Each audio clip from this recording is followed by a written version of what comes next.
আপনার শব্দ বোঝার মতো ক্ষমতা যে মানুষগুলো নেই, মনে রাখবেন তাদেরকে ব্যাখ্যা করেও লাভ নেই।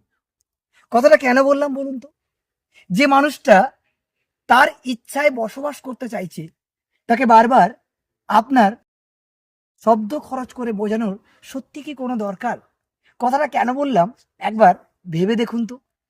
অর্থাৎ আপনার যে শব্দগুলো, সেই শব্দগুলো তার কাছে যতটা আজ অমূল্য মনে হচ্ছে, ঠিক নির্দিষ্ট সময় পর সেই কথাগুলোই তার কাছে মূল্যবান হয়ে উঠবে সময়ের সাপেক্ষে। তাই অযথা শব্দ খরচ করতে যেও না যেখানে সেখানে।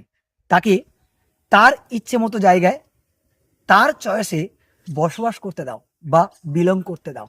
এক সময় ঠিক তোমার শব্দ চয়েসকেই সে প্রাধান্য দেবে। আশা করছি কথাটা বুঝতে পেরেছি।